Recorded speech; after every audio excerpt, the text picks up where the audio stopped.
Oui. Et la deuxième chose, encore une fois, c'est que préparer la guerre, comme disait l'autre, hein, si tu veux la paix, prépare la guerre, c'est encore une fois, c'est pas de la propagande, c'est un réel souci de, comment dire, de déliquescence des matériels, d'absence d'entraînement, de difficultés diverses. Rappelez-vous quand même qu'entre 91, disparition de l'URSS, et 2001, attentat du 11 septembre, nous avons nous-mêmes mené une vingtaine d'opérations militaires Mmh. extérieures, alors qu'on était sur un service national, on était sur un service en cours de transformation.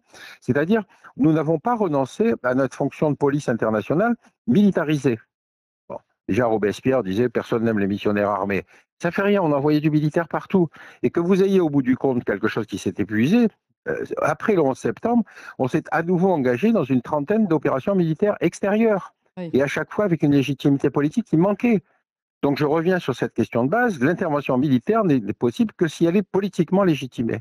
Oui, Si c'est elle met sûr. en jeu si elle met des enjeux stratégiques, pas si on est dans une fonction de police internationale. Or c'est ça sur lequel il faut revenir. Oui.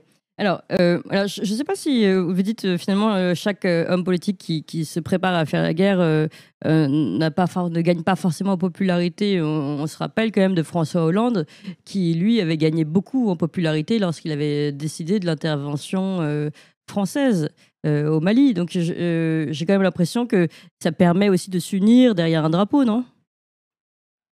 Oui, enfin, si vous voulez, pour la personnalité de François Hollande, ne me citez pas ça comme un grand exemple. C'est pas De Gaulle, hein, quand même. C'est Ah non, pas mais l'homme on est qui d'accord. mouille Non, non, mais je veux dire, qui gagne en popularité sur une question comme ça, une intervention militaire extérieure, c'est facile. Ah oui, C'est pas ça qui met véritablement en question je suis d'accord. l'enjeu politique. Donc, on est sur quelque chose, si vous voulez, où ce que je vous expliquais, c'est que le débat stratégique s'était recentré sur la France. Mmh. Et moi, j'ai participé à des décisions politiques dans lesquelles, si vous voulez, le ministre, en l'occurrence, le ministre de la Défense, s'intéressait moins à la crise elle-même, parce qu'il gagnerait en électorat s'il décidait l'envoi de militaires français. Mmh, mmh. Vous voyez ce que je veux dire? Donc, le C'est ça. recentrage de ce processus décisionnel n'était pas la nature de la crise, mais la nature de la décision. Bon, eh ben, on est encore dans cette époque-là, et évidemment, c'est les Russes qui bouleversent un peu cette solution, cette question-là, parce que tout à coup, on voit réapparaître, si vous voulez, ce qui était notre vieil ennemi, qui a laissé cette persistance rétinienne dans notre pensée stratégique. La grande puissance continentale, c'est la Russie. Ouais. Alors Donc, oui. c'est dans ce monde-là qu'il faut essayer d'avoir les idées un peu plus claires. C'est vrai que si tout le monde pouvait se taire un petit peu, ce serait bien.